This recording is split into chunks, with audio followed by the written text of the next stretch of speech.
En esta ocasión vamos a tocar el tema conceptual de la comunicación y todo lo que implica comunicarse. Por ejemplo, vamos a distinguir cuáles son los elementos, cuáles son las funciones del lenguaje. También vamos a hablar acerca de la diferencia con el mismo lenguaje, la lengua y otros conceptos.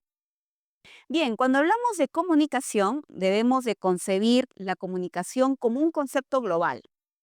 Es decir, entender que la comunicación no solamente se explica para hablar del hombre, sino también podemos hacerlo a través de los animales y de otras especies. Entonces, la comunicación viene a ser un proceso complejo en el cual intervienen tanto un emisor y un receptor. Pero en esa interacción, el emisor y el receptor comparten, brindan información, datos, experiencias, sentimientos, conceptos, noticias de uno a otro, ¿no? En ese sentido, la comunicación es un proceso dinámico que implica la relación social y lingüística entre los seres vivos. Ahora, cuando hablamos de la comunicación, podemos distinguir algunos tipos. Por ejemplo, podemos hablar de la comunicación humana y no humana. La comunicación humana, o sea, el hombre, se puede comunicar a través de una lengua. Por eso se llama comunicación lingüística, porque va a hacer uso del español, va a usar el inglés, va a usar una lengua determinada. Ahora, esa forma de comunicación se manifiesta físicamente de dos maneras. Puede ser una comunicación oral, cuando el emisor transmite, ¿no?, a través de sonidos la información, sonidos lingüísticos. Es decir, habla, da un comentario, expresa una opinión acerca de algo, realiza una llamada telefónica, ¿no? Es decir, produce palabras orales, articula la lengua. Evidentemente, ahí va a estar en relación a los fonos y a los fonemas de nuestro lenguaje. Entonces, un ejemplo de comunicación lingüística oral puede ser un diálogo, puede ser un debate, puede ser una llamada telefónica, puede ser de pronto la transmisión de un programa de televisión, ¿no?, en el cual el narrador está contando, ¿no?, algún suceso social, histórico, un discurso político, la misa guiada de un sacerdote. Todos ellos reúnen las condiciones en las cuales el emisor tiene que hablar. Por otro lado, señalamos que la comunicación puede ser humana y escrita cuando observamos palabras o símbolos gráficos que aluden a una lengua específica. Por ejemplo, puede ser cuando leemos una obra, estamos leyendo un periódico, estamos revisando los comentarios de nuestros amigos en las redes sociales, en Facebook. O puede ser de pronto un correo que se envía a alguien, a una amistad. Puede ser la información que el profesor escribe en la pizarra con palabras. Puede ser el horario que tengo pegado en mi cuaderno, o puede ser un anuncio de publicidad colocado en alguna parte de la ciudad. Siempre que hayan palabras, no imágenes, palabras, que es lo significativo. Ahora, la comunicación no lingüística significa que el ser humano, en este caso, ya no va a utilizar, no va a articular para nada ningún tipo de lengua. Entonces, ¿cómo se comunica? A través de gestos, tienen que ser de pronto miradas, ¿no?, movimientos, algunos sonidos o gestos que transmitan una información más indirecta. Este tipo de comunicación no lingüística también se puede hacer llamar auditiva, cuando la comunicación es no lingüística auditiva. Cuando, por ejemplo, escuchamos un timbre, una llamada de celular, ¿verdad? Tocamos a la puerta y para tocar, para llamar, hacemos un sonido.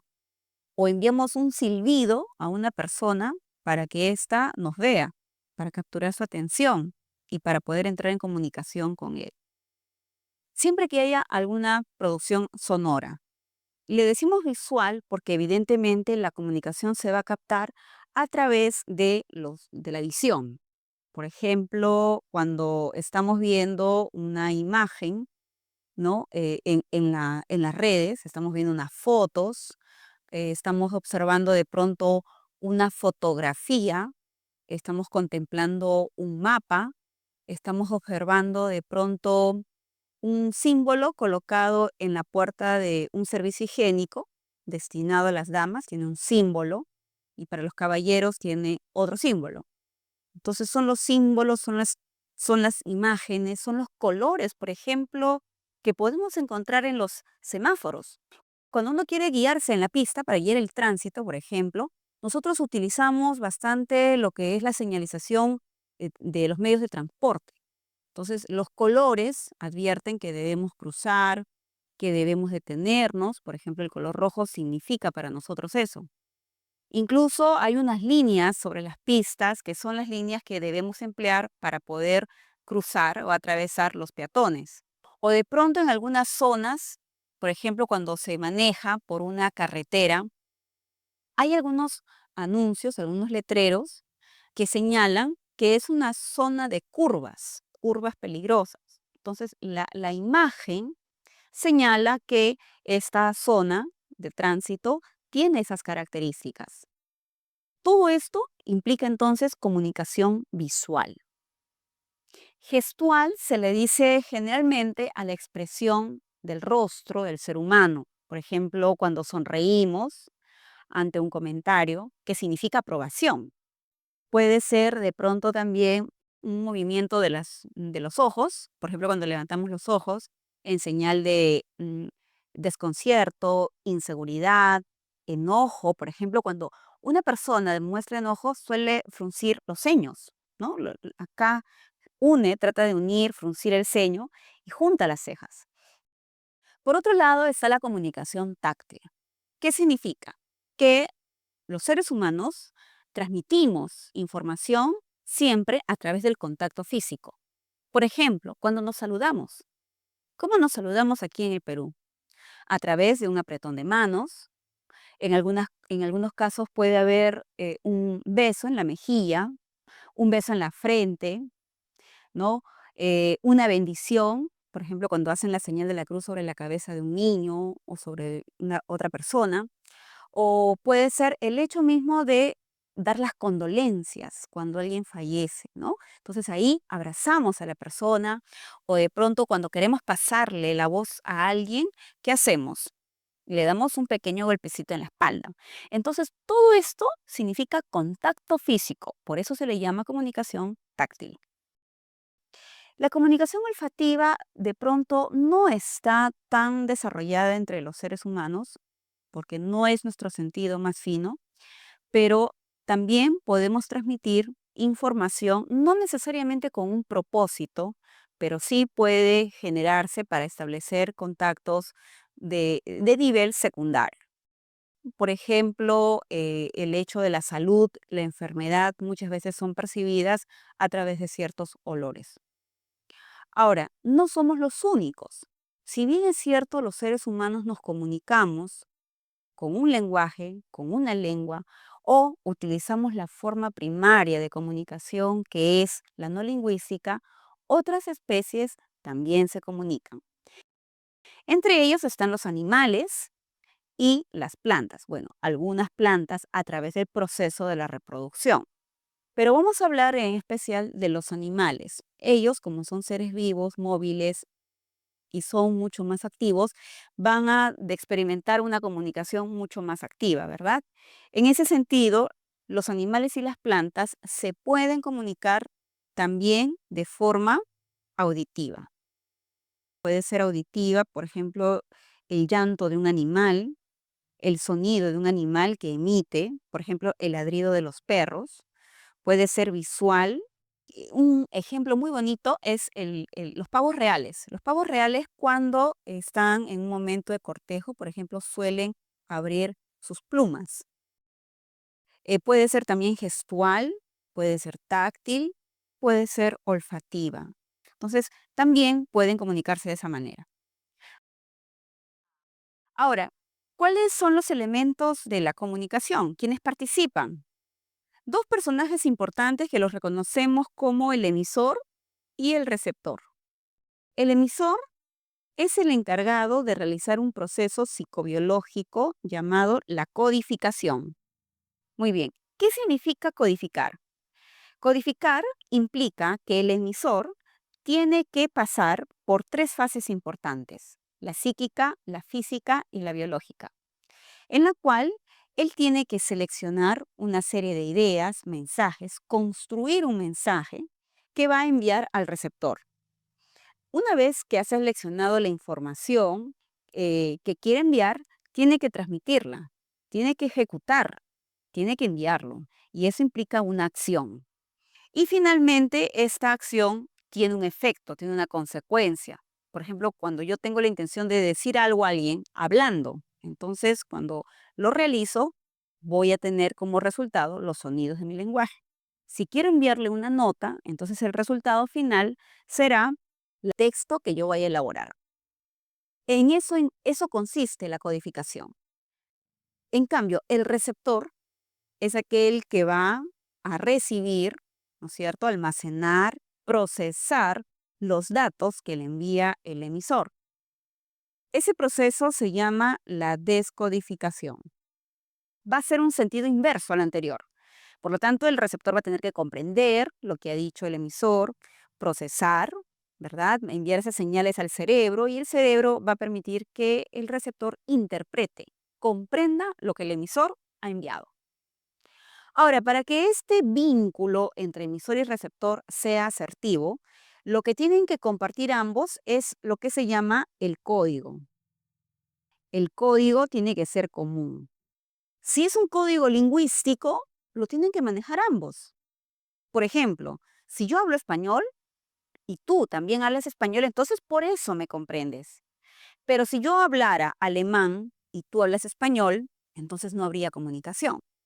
Tendría que recurrir a otro método de comunicación. Cuando dos personas no hablan la misma lengua, tienen que usar señas, tienen que utilizar dibujos, valerse de otros mecanismos para lograr comunicarse. Entonces, la comunicación efectiva se da cuando comparten, conocen la misma lengua, conocen los mismos gestos, los mismos sonidos, y logran enviar la información. Ahora, el código se utiliza para enviar los mensajes. El mensaje es toda la información que envía el emisor al receptor, todo lo que le transmite, todos los datos que le ha proporcionado al receptor. Ahora, esos mensajes que he enviado giran en torno a un tema. Hay un asunto que tienen que compartir ambos. El asunto es llamado como referente, ¿verdad? Entonces, referente o tema, el tema tratado, el tema discutido, el tema expuesto. Y por otro lado, también tenemos el canal. El canal es el medio físico que utiliza el emisor para poder enviar, para que el receptor pueda captar la información. Por ejemplo, yo quiero enviarle un mensaje escrito a mi amiga María. Claro, yo le quiero enviar un mensaje, le quiero hacer una anotación, le quiero enviar un documento, pero ¿cómo se lo envío? De pronto puedo escribirlo en un papel, en una hoja, y buscar a alguien que lo envíe y se lo entregue en sus manos. Entonces el canal será el papel. Pero de pronto no tengo tiempo, no tengo dinero, no tengo forma de hacérselo llegar a través de alguien, de una persona, sino que voy a utilizar la internet. Entonces, ¿qué hago? Utilizo un medio virtual, utilizo la internet, una red comunicativa para enviárselo. Entonces, buscamos un objeto, un medio para transmitir la información. Ahora, sí creo que mejor es hacerle una llamada y decírselo directamente. ¿Qué hacemos? Tomamos un teléfono, hacemos una llamada telefónica y a través del teléfono el receptor va a captar esa información. Entonces es buscar cómo se lo digo, cómo le envío el mensaje al receptor, qué instrumento voy a usar para enviárselo. Y por otro lado, también en la comunicación es importante considerar las circunstancias. La circunstancia tiene que ver con el tiempo y el espacio en el cual se va a dar la comunicación. Elegir el lugar, determinar el lugar donde ocurre. Por ejemplo, se casa María y se casa Juan. Muy bien. Pero ¿dónde va a ocurrir este acto comunicativo, esta relación? ¿Dónde se va a dar? ¿En qué momento se va a dar? ¿Se van a casar en la mañana? ¿Se van a casar en la noche? ¿En qué iglesia se van a casar? ¿Verdad? Entonces, cuando yo determino a través de algunos indicadores en un enunciado dónde ha ocurrido eso, entonces ahí hablamos de circunstancia. Claro, eso efectivamente se cumple cuando la comunicación también es una comunicación directa. Ojo, también la comunicación humana no solamente es la comunicación lingüística o no lingüística, también podemos hablar de comunicación directa cuando el emisor y el receptor están juntos. Pero si no comparten el mismo espacio, es una comunicación indirecta, ¿no? Cuando es indirecta, por ejemplo, cuando leo un libro de Vallejo. ¿Dónde ocurre el acto comunicativo? ¿Cuál sería la circunstancia? El momento y el lugar donde haya yo empezado la lectura. Muy bien, entonces esto viene a ser la concepción general de lo que es la comunicación. Bien, ya que ahora hemos enmarcado qué es la comunicación, vamos a deslindar de otros conceptos. Por ejemplo, hablar del lenguaje. ¿Qué implica el lenguaje? El lenguaje es la característica que nos distingue a los seres humanos de otras especies. Y estoy hablando, evidentemente, del lenguaje humano. El lenguaje humano es lo que justamente nos permite a nosotros socializar, nos permite relacionarnos, nos permite comunicarnos, nos permite comprendernos. ¿Por qué? Porque todos venimos preparados para realizar esa acción, para poder desenvolvernos, para poder desarrollarnos, para poder integrarnos, para poder crear, transformar. Entonces, la facultad del lenguaje es una condición innata, natural, que existe en todos los seres humanos. Por esa razón, todos, sin excepción, nos comunicamos, todos nos vinculamos, todos socializamos. ¿Por qué? Porque venimos hechos para eso. Es nuestra característica genética. Así como otras especies tienen otras características, ¿no? Por ejemplo, nosotros genéticamente estamos caracterizados por tener un cerebro, tener 2 brazos, 2 piernas, 2 orejas, una nariz, una boca, tenemos piel, cabellos, etcétera. Tenemos esas características, dentro de esas características biológicas, anatómicas, está también nuestro cerebro que nos permite, está capacitado, está condicionado para desarrollar una lengua. Otras especies, por ejemplo, tienen otras características genéticas, tienen plumas, tienen patas, tienen pico, utilizan otros sonidos, no utilizan sonidos lingüísticos, no hablan, por lo tanto, mugen, ¿no? Chillan, ladran, maullan. En cambio, nosotros no, nosotros hablamos. Entonces, ¿qué es el lenguaje? El lenguaje lo vamos a entender como una capacidad o facultad para comunicarnos. Y especialmente, hay muchas formas de comunicación como lo acabamos de ver. Hay comunicación lingüística y no lingüística, pero en especial para comunicarnos lingüísticamente, es decir, a través del uso de una lengua. ¿Cuáles son las características del lenguaje? Es congénito, es decir, está especificado dentro de nuestra genética humana. Es universal, ¿por qué?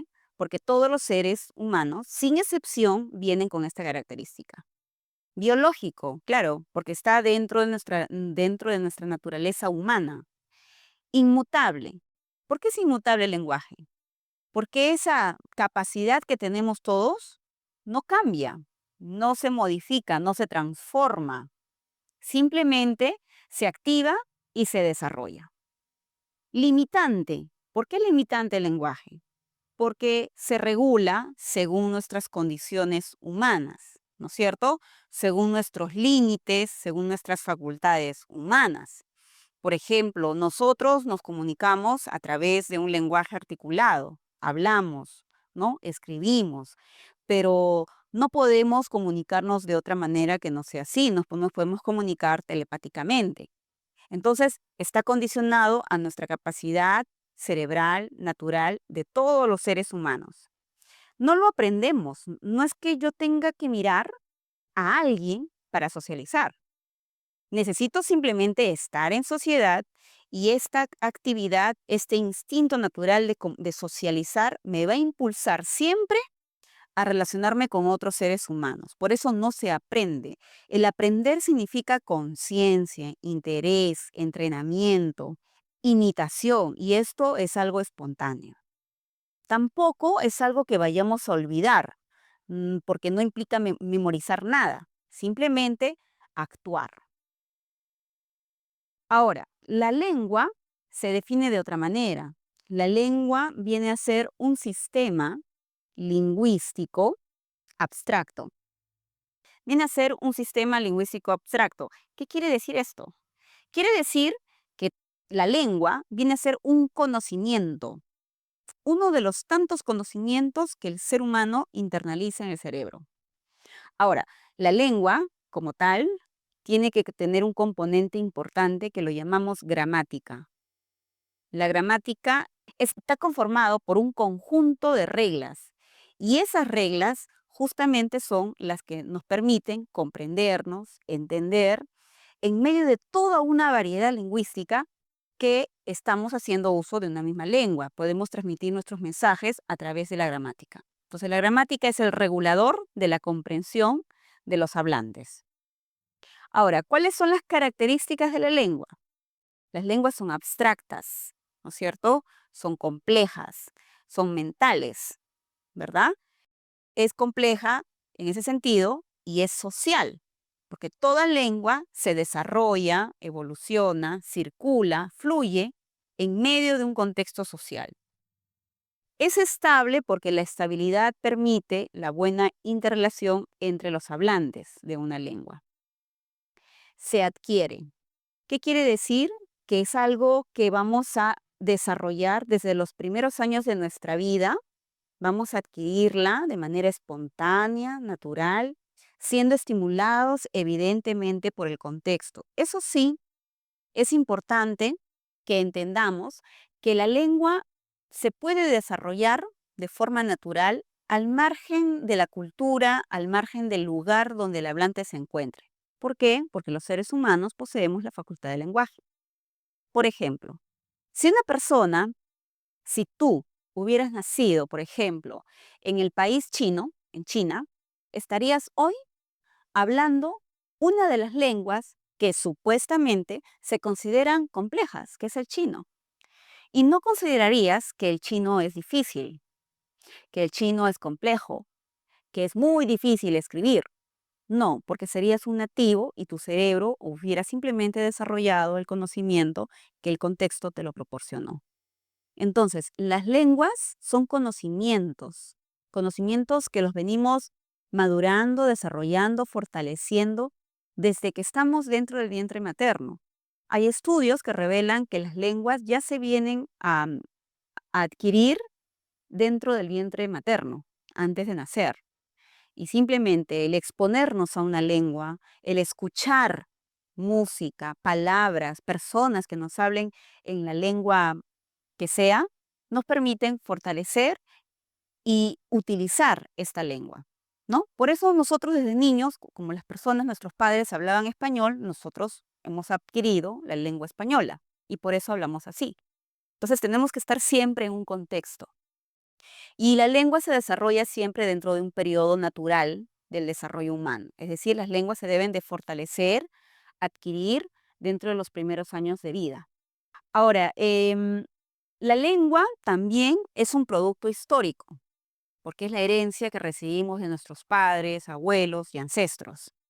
Las lenguas son inmateriales. ¿Por qué? Porque no es algo físico, no es algo concreto, no es algo que yo puedo tocar, pesar, mirar, cuantificar. Las lenguas son conocimientos mentales, son ideas.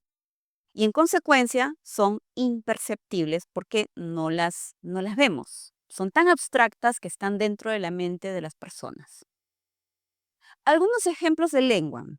Lengua puede ser el castellano, puede ser el inglés, puede ser el quechua, puede ser el chipío. Lo importante es que hablemos de lengua en tanto las personas, un grupo social, utilice ese instrumento lingüístico para comunicarse y para comprenderse. Ahora, de acuerdo ya al uso, ya enfocando la lengua desde el punto de vista pragmático, existen tres niveles. El nivel súper estándar, el nivel estándar y el nivel subestándar. Esto se refleja ya en el uso que le dan los hablantes a la lengua, ¿no? Hablamos del nivel superestándar, aquel lenguaje refinado, culto, pulcro, ilustre que le dan algunos hablantes de una lengua. Por ejemplo, el lenguaje literario o extremadamente científico. La lengua estándar es aquella que se utiliza de forma general, común, mayoritario y que permite una comunicación, ¿no?, efectiva entre la mayoría de hablantes. Evidentemente, en el nivel estándar no debe haber interferencias vulgares, soeces ni regionales. Debe estar libre de regionalismos o de aspectos particulares. Y por último tenemos el nivel subestándar. El subestándar significa que aquí vamos a tener un grupo de hablantes de la lengua que van a utilizar jergas, modismos, formas culturales, regionalismos, un habla muy particular de grupos. Bien, también podemos mencionar algunos términos para clasificar o diversificar a las lenguas. Por ejemplo, si habla de lengua materna, ¿qué es una lengua materna? Es la primera lengua que hemos adquirido. Entonces, hablamos ahí del español. Yo nací con el español, por eso es mi lengua materna. En contextos bilingües, la lengua materna pueden ser dos. Lengua extinta se le dice a aquella lengua que ya no se habla, que ya no se aplica en un contexto social. También la entendemos como lengua muerta. Por ejemplo, hablamos del latín o del puquina. Ya no existen hablantes del puquina. Del mochica, ya no se habla en el Perú esa lengua. Entonces, es una lengua extinta, ¿no? Las lenguas extranjeras son aquellas que han sido traídas de un lugar foráneo, de un lugar externo, ajeno a la comunidad. Por ejemplo, el inglés, en nuestro caso, el inglés es una lengua extranjera, porque aquí no hay comunidades de ingleses, ¿no? No es una lengua del lugar, sino que si bien es cierto, existen hablantes, hay personas que hablan inglés, es ya por una cuestión ajena, externa, que han llegado, que han migrado a nuestro país y que por eso utilizan esa lengua. Es una lengua no nativa, que no ha nacido en una determinada región. Y la lengua coloquial es la lengua de la confianza. Es la lengua que utilizan los familiares en contextos de confianza, que utilizan los amigos, cuando hay un trato más directo y horizontal entre sus integrantes, entre los hablantes. Bien, el habla.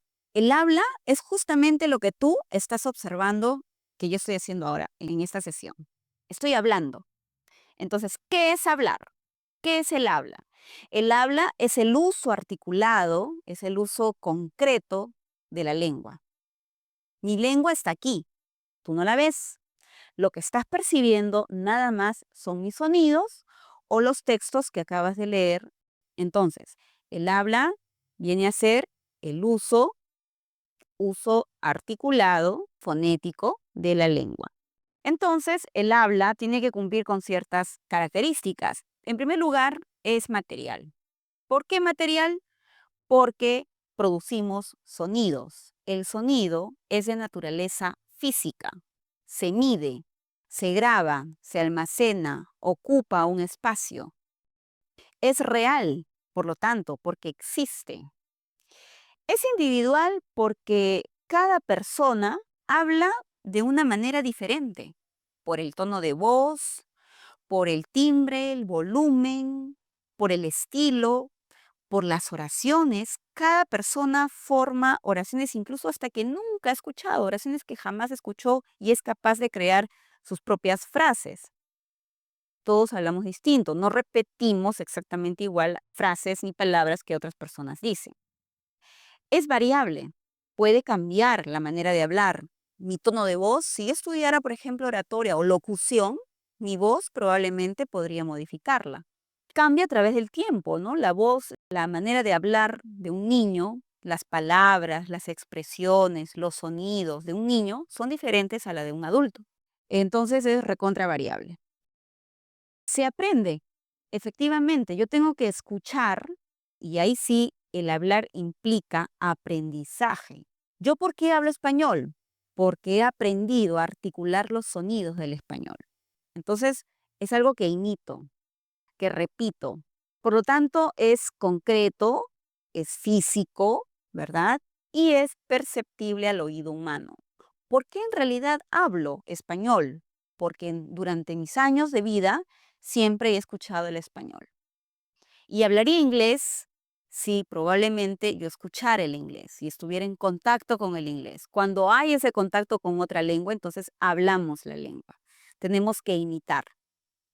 Por ejemplo, ¿no? Aquí vemos Juan habla a, o sea, habla de una forma, habla de una manera, ¿correcto? María habla a uno, o sea, ya hay una ligera variación porque no hablamos igual.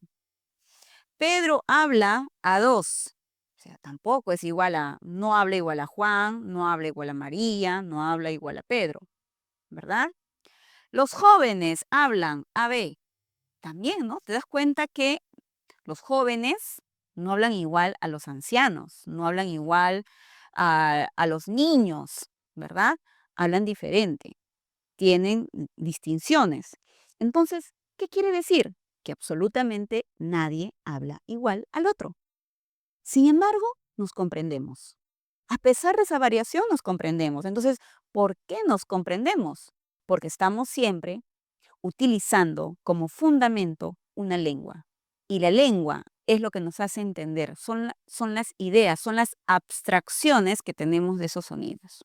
Por eso se da la comunicación. Bien, el dialecto. ¿Qué viene a ser el dialecto? ¿En qué se distingue? ¿Cómo lo vamos a contrastar con el habla? El dialecto se entiende como aquella variación o cambios que ocurren dentro de una lengua. ¿Sí? Variación o cambio de la lengua. Pero los cambios siempre se van a dar. Una lengua nunca es homogénea, no es idéntica. Por ejemplo, el español que hablamos nosotros no es idéntico en México, en España, en Cuba, en Puerto Rico, en Venezuela, en Chile, en Argentina. No es igual, no es homogéneo, porque todas las personas hablan distinto. Pero ¿por qué está cambiando? Ah, por el lugar, ¿no es cierto? Por la región. Entonces, esa variación o cambio de la lengua es regional. Y cuando digo regional, entonces me refiero a cualquier factor geográfico. Puede ser un dialecto porque están en diferentes países, puede ser por la ciudad, puede ser por la provincia, puede ser por la región, puede ser por el distrito, puede ser por el cono, puede ser por el continente, etcétera. Entonces, todas las lenguas, indudablemente, y al margen de la cantidad de hablantes que tenga, de lo expansiva, de lo importante, de lo masiva que sea la lengua o no, todas las lenguas presentan cambios. Todas. Los cambios se pueden evidenciar en lo fonético. No todas las personas hablan igual. Esto es más asociado a lo que es el dejo, ¿no? Cada país, cada provincia presenta algunos dejos. Nos damos cuenta porque la manera de pronunciación cambia. Puede ser morfológico en algunos casos, algunas marcas que articulan de acuerdo a la región. Por ejemplo, en Centroamérica suelen utilizar el diminutivo ic.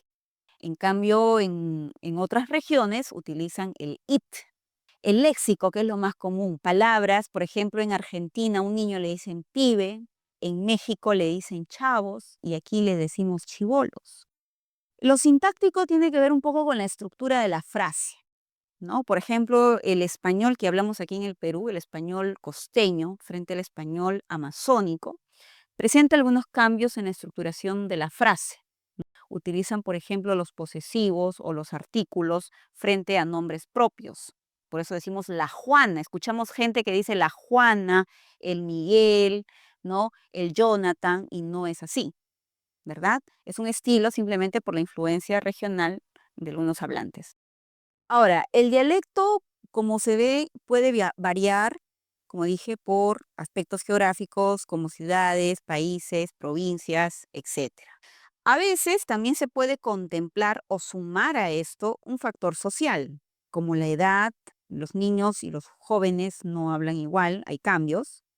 Género, igual los hombres, hay ciertas palabras que suelen utilizar a los hombres y otras las mujeres. El nivel económico. De acuerdo a la situación, a la realidad económica de cada persona, familia o grupo, la manera de hablar de las personas cambia.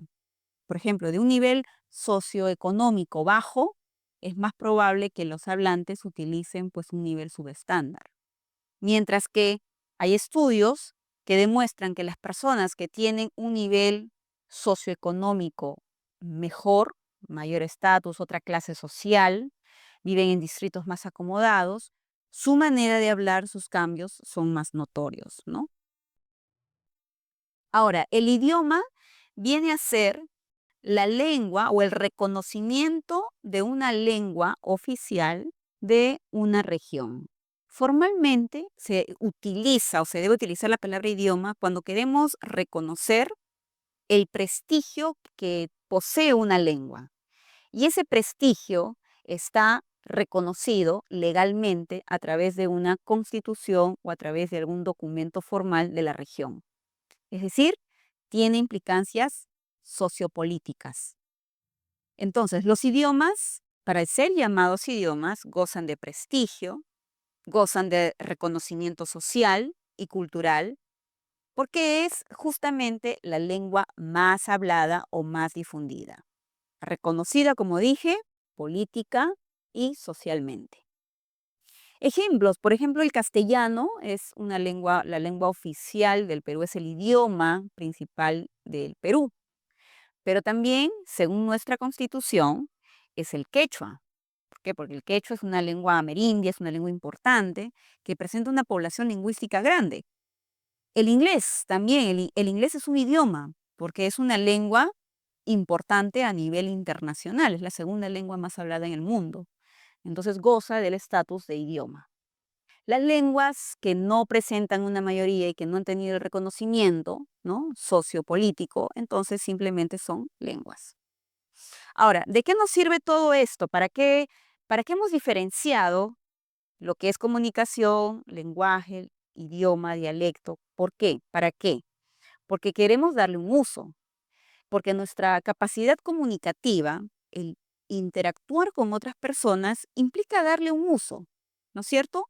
Ese uso en la comunicación se refleja en las funciones del lenguaje. ¿Cuáles son las funciones del lenguaje? Tenemos 6. La función representativa, o también llamada referencial, en la cual el objetivo de la comunicación es informar al receptor acerca de un hecho, transmitir de forma clara y directa los datos.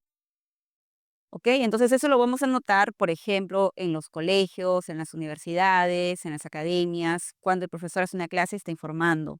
Un periodista informa. Nuestros padres nos informan cosas, ¿no es cierto? Siempre estamos informando.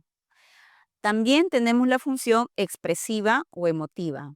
La función expresiva o emotiva es cuando el hablante quiere señalar una emoción. Entonces, si yo quiero señalar mis emociones, tengo que hablar en primera persona porque estoy hablando de mí. Te vas a dar cuenta muchas veces porque aquí el emisor libera, ¿no es cierto? Señala o expresa ideas subjetivas, ¿no es cierto? Una emoción, una valoración, un punto de vista, una opinión. Por ejemplo, cuando tenemos la expresión, mis alumnos son lo máximo. Entonces, claro, estoy señalando una emoción, una apreciación que tengo de los alumnos. Tenemos la función apelativa o conativa. La función apelativa o conativa es cuando queremos motivar un cambio de actitud, ¿no es cierto? O persuadir al receptor. Queremos lograr que ellos realicen algo que nosotros queremos. Por ejemplo, te digo, ven y compra cuanto antes. Entonces te estoy invitando a que lo hagas. Te estoy dando una orden, te estoy dando un mandato, te estoy dando una sugerencia. Prepárate, prepárate con ánimo, prepárate con ganas. Sé disciplinado. Luego tenemos la función poética o estética. Es el lenguaje artístico, evidentemente, ¿no? Que lo vamos a notar en los poemas, en los refranes, en dichos conocidos que implican un arte, una decoración del lenguaje. Aquí, evidentemente, lo que se busca es sensibilizar, ¿no es cierto?, en el sentido del lenguaje al receptor, ¿no es cierto? Entonces se busca conmover al receptor. Y el elemento en el cual se va a centrar la comunicación va a ser el mensaje. En la función fática o de contacto es cuando el emisor busca mantener, iniciar la comunicación. Entonces, por ejemplo, decimos, ¿estás ahí? ¿Me estás escuchando? ¿Captas la idea? ¿No? Entonces, en ese sentido, estoy tratando de saber, ¿no? Asegurarme de que lo que estoy transmitiéndole a mi receptor no se está yendo al aire. Él me está atendiendo. Quiero garantizar eso, que me atienda, que me escuche, que no presente interferencias. Y por último tenemos la función metalingüística o también llamada metaverbal. Queremos asegurar que nuestro lenguaje ha sido usado correctamente y está expresándose la idea con cabalidad, ¿no? Queremos encontrar nuestra propia lengua. Por ejemplo, cuando hago una aclaración acerca de mi lenguaje, el significado de una palabra. La palabra víbora se escribe con V, por ejemplo. Estoy haciendo una precisión. Entonces, aquí lo que se busca es precisar el código. Entonces, nos vamos a centrar especialmente en ese elemento de la comunicación. En el caso de la función fática, buscamos iniciar, dije, la comunicación o mantenerla. Se centran en el canal, la poética en el mensaje, la apelativa se centra en el receptor, la función expresiva se centra en el emisor y la función representativa se centra mucho en el referente, o sea, en el tema que se va a exponer.